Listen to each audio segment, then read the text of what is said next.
Naman natin ngayon itong kung paano magtanggal ng gasol, kung paano maglagay dito. Kasi,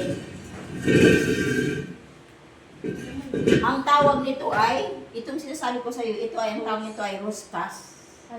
Ruskas man siya yung ginaganon. Oh, ruskas ang tawag nito yung ginakabit mo. Pero yung salpak yun. Dalawa yung klase, ruskas at saka salpak. Kasi, kaya ko tinuturo sa inyo ito kasi hindi lahat ng kadalasan Jordan o Jordan o Lebanon, ako yung nagtatanggal, ako yung nagpapalit. At least alam nyo.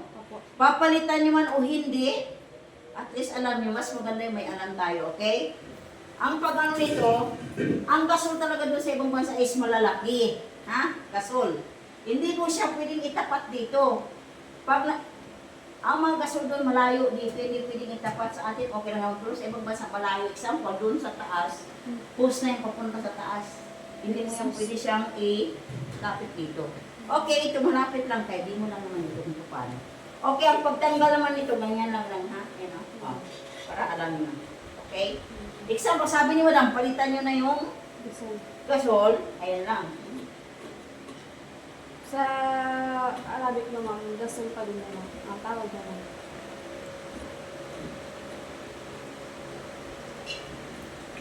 Okay, yan o.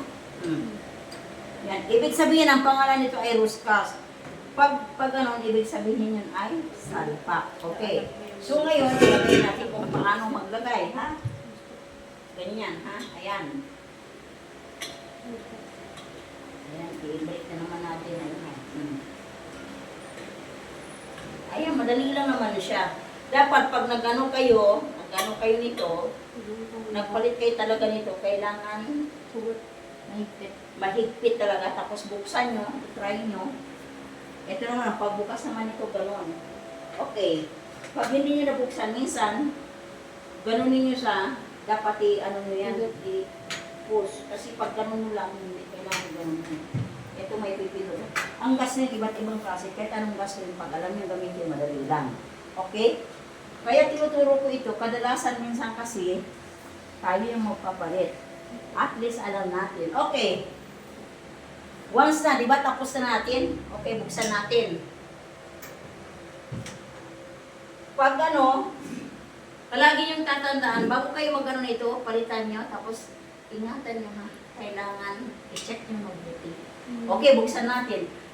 Pag pakinggan na gano'n, ibig sabihin ay may singaw. Sumisingaw pa siya ha.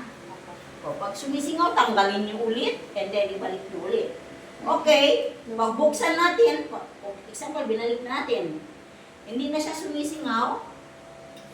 Ang gagawin nyo, ulit na.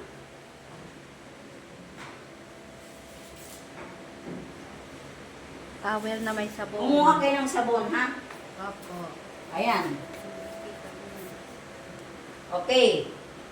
Malalaman mo, pag ang sabon gumagano, malalaman nyo, bula-bula gumagano, ibig sabihin ay sumisingaw pa rin. Pag kagaya nito, hindi na bumubula, ibig sabihin, okay na siya. Ganun lang yun, ha? Ganun lang yan siya. Kasi nakikita ko yung lalaki na nag-ano nito, nilagyan din niya ng sabon. Yung sabon kasi, sobrang bula-bula siya kung gumagano sa lagay yung sabon, no? Gumagano yung sabon ba? Di ba yung sabon bula, gumagano ganon siya. Ibig sabihin ay, sumisingaw pa rin, okay? Ang gagawin nyo, tanggalin nyo ulit, ha?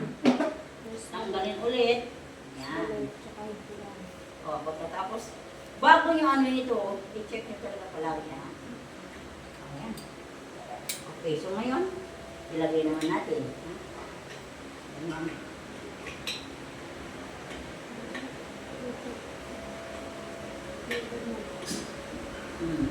Yan.